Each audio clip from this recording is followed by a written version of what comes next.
Well, hello everyone. This is KP the Math G here, ready to do another calculus problem. It's either going to be the 170th or the 171st. I want to say this one's going to be the 171st problem. I think that's right.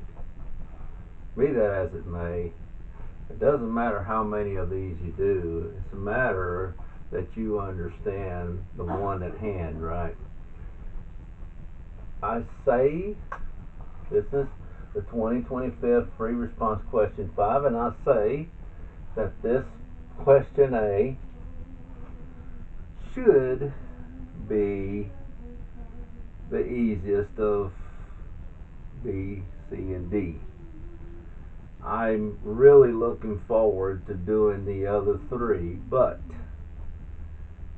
listen, I understand that sometimes you're taking a test and you're, what do I do here?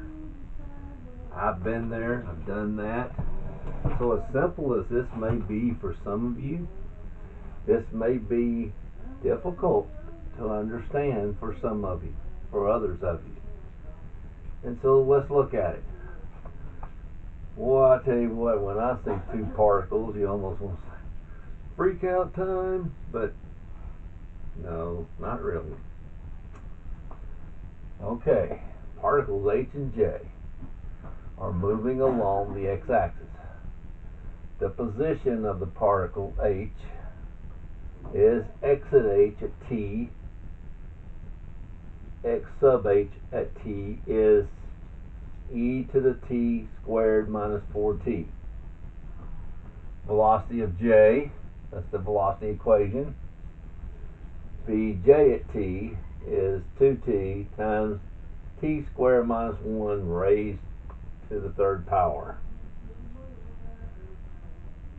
Now, let me just say something. You need to see what you're looking for. It says find the velocity. Now, my first thing is, if I don't read through this, I'm just going to use this velocity equation right here. It's velocity of J though, isn't it? And then I would put 1 in, and I would substitute that, 2 times 1 and 1 squared minus 1. And you know what, really and truly, just by looking at that, t equals 1, that answer is 0. The velocity is 0 there at 1. Because 1 squared is 1 and 1 minus 1 is 0. 0 cubed is 0, and 0 times the rest of this is 0. But now we're not looking for the velocity of particle H. They didn't want it to be that easy, right? You know, these people who make these tests up, they're not going to want it to be that easy. So what you have is, you have three things. Actually, you have position,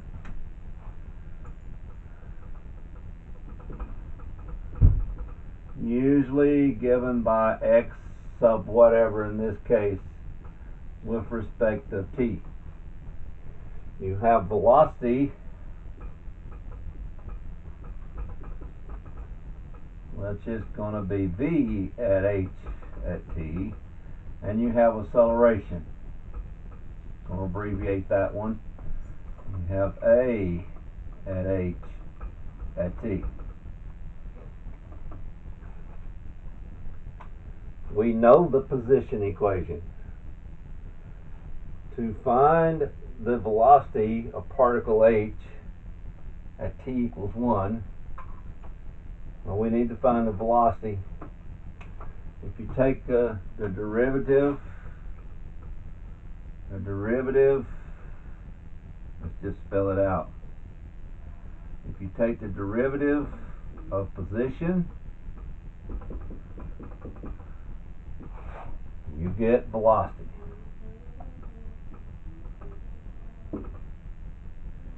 If you take the derivative, called the second derivative of velocity, which it could be the first derivative, you get acceleration.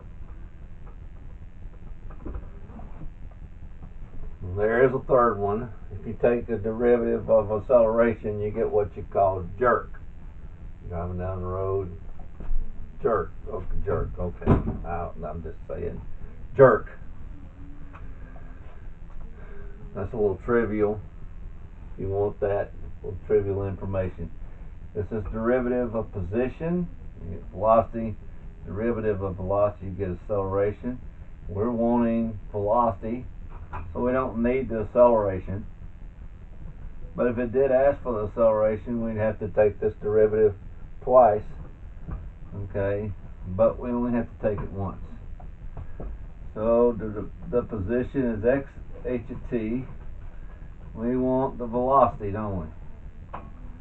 Alright, so let's just go ahead and do that. I don't know if I'm going to have room down here, so bear with me if I have to flip the board over to do the work. So we got h, x of h at t is e at t squared minus 4t.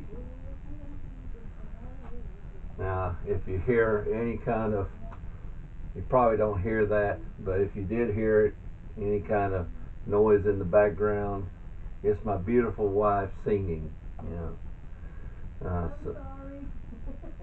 No, she says she's sorry, and I'm telling her, do not apologize. It's okay. Very good. It may make the lesson go by better. Okay.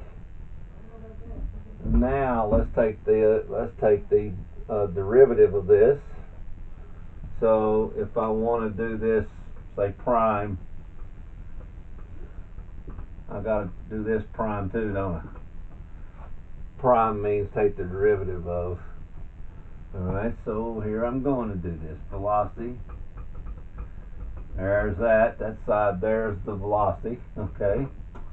Now, how you take the derivative of e? Now listen to me now. You got to be very careful. This is called the chain rule, though some students may not look at this as the chain rule. The derivative of e to the x is e to the x. The derivative of x is 1, so that's really e to the x. You still do a chain rule in that sense, but you think, oh, that's just e to the x.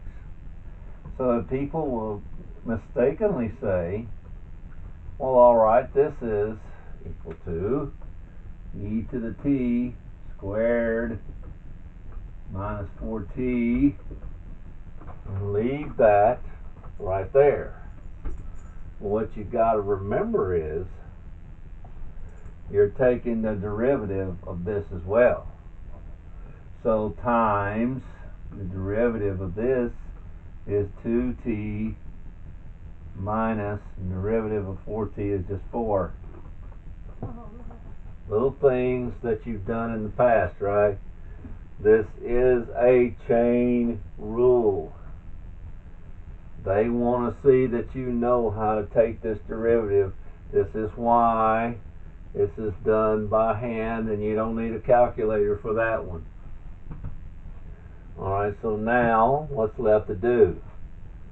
At t equals 1, so what we're going to do is we're going to say VH, V sub h, at 1, okay, equals e to the 1 squared minus 4 times 1, okay, times 2 times 1 minus 4. Okay? Please, when you take this derivative here, do not put a t on that 4. Alright, make sure this should be very easy to do here, but you can't just leave it here. You got to take this derivative as well. Okay? Some people don't realize that is a chain rule right here. It is.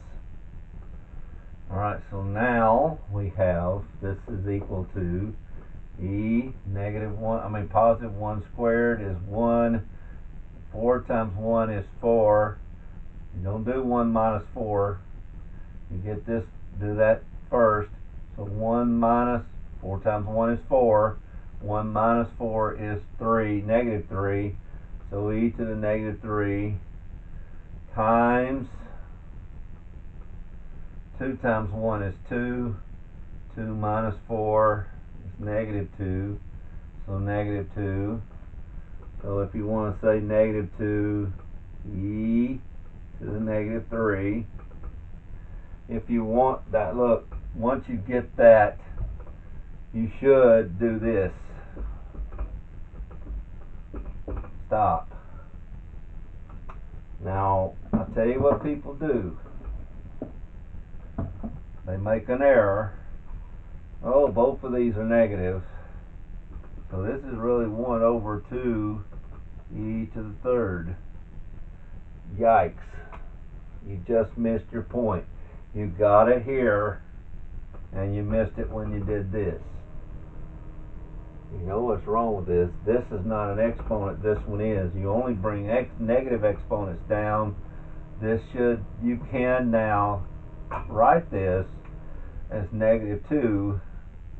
Keep it in the numerator, e cubed. You can do that. Now that's correct. Either one of these, but the answer shows this. Even with the negative exponent, you've done enough. So keep that in mind. You've done enough right there. So that's it. Okay, so if I had to take the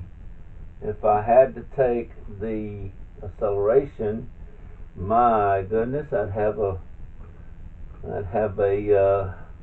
product here. Okay, the product, I'd have to apply the product rule and the chain rule here. See, alright, if I had to find the acceleration at t equals 1, then you could do that. But I'm not going to go any further than that. If you had to find the acceleration of this, you have a chain rule here too. It's a product rule, this times this. You know, so you have to remember that as well. Alright, so if you want to get this back to a position, you have to integrate to go backwards. Alright, so if you have acceleration, you integrate to get velocity, and if you want position, you integrate again to get the position. Going backwards, going forward, if you want the velocity, take the derivative. If you want the acceleration, you take the derivative again. Let me just, since we've got a little bit of time here, let's find AH at t, which we don't have to, just for fun. Let's say B at t, BH at t, just for fun. BH at t is equal to E, what was it? BT squared minus 4t, t squared minus 4t, and remember we took the derivative of that. Alright, so we said that's 2t minus 4, didn't we? Now just for fun, I want to go ahead and find the acceleration. You may be very familiar with this, but there may be some of you who are struggling with this. And believe me, when I taught several years back, I found some who just still didn't understand and had a little trouble. And that's okay, but don't stay that way. You learn this today, okay? Now this is a product rule. Treat it like that. Now whether you do the derivative of the first times the second plus the derivative of the second times the first, or whether you do the first times the derivative of the second, that's up to you. It doesn't matter. You get the same thing. Keep that in mind. I'm going to do that. B prime H, B prime H at t is is equal to A h at t. Now, what is that equal to? Let's start finding derivative here. Let's do this. The first times the derivative of the second, okay? So the first, I'm just going to copy that down. Copy. Do not do anything to that. Make that 2 look a little better. Well, my goodness. There we go. First times the derivative of the second. I'm going to take the derivative of that, which is times, well, 2t minus 0, right? So this derivative of constant is 0, so just 2. That's it. That's it right there. So derivative of the second, so plus. Always when you're doing a product rule, you use the plus sign. Derivative of the let's see, first times derivative of the second, plus the second, which is just 2t minus 4, times the derivative of the first. Alright. What's the derivative of this? Oh, no, sorry. The first is this one. Here's the first. This is the second. Alright, first. Alright, so again, derivative of first is just, again, t squared minus 4t times, remember the product rule, times 2t minus 4. And that's it. So let's write it all out, kind of make it look good here. Oh, wow, okay. Alright, so here's how we're going to rewrite it. We're going to put the 2 in front. So A h at t is equal to, put the 2 in front if you want to, e to the t squared minus 4t. And by the way, once you do your derivative, you don't have to do this cleaning up stuff that I'm doing. I'm putting 2 in front, that's all I'm doing. And now plus, now this again, isn't it? Usually we put the e at the end, so let's do the t first. 2t minus 4 times 2t minus 4, okay, times e is t squared minus 4t. If you want to square that, you can, so alright, we will. h at t. Now, alright. Now, the book didn't ask to do, they didn't ask to do this. 2t minus 4 squared. Don't factor out a 2, don't make it complicated. E to the t squared minus 4t. And that would be the acceleration. And of course, if it said find the acceleration at t equal 1, then you would just substitute 1 in place and then figure out the acceleration. Nice little problem. This is not part of it at all, but I'm just saying this may be helpful. That's all I'm saying here. All you got to do, and when you take this test, don't show out and do something more. That's just me doing that for you. Just get down to this. And matter of fact, get down to here, you can stop. Don't try to do any more unless you know what you're doing here. The only thing you're bringing down is the negative exponent. This is not an exponent, it's just a number, so just bring that one down. That's it. Okay, or this. Either one. Okay. If they had asked for velocities, usually sometimes in feet per second, so this would be in feet right here, maybe. This is in feet. Then this would be feet per second. And then the acceleration would be feet per second squared, or meters per, if this is in meters, this would be in meters per second, and then the acceleration would be meters per second squared. Okay, so that's what it is. Alright, so that's it. I expanded this a little more so we could have a little, just kind of go over something like this. And as elementary as it may seem, when you're timed, you get nervous and all, this will take away, if you practice this a little bit, it takes away that nervousness. Okay, KP the Math G, getting ready to sign off. I usually end with a clap, as most people know, perhaps maybe you know that. But please subscribe if you haven't subscribed already. If you would like to make a comment, please make a comment. If you would like to hit that like button, not the unlike, but the like button. Hit that like button. That'd put a big smile on my face. And you don't have to. You don't have to do any of that.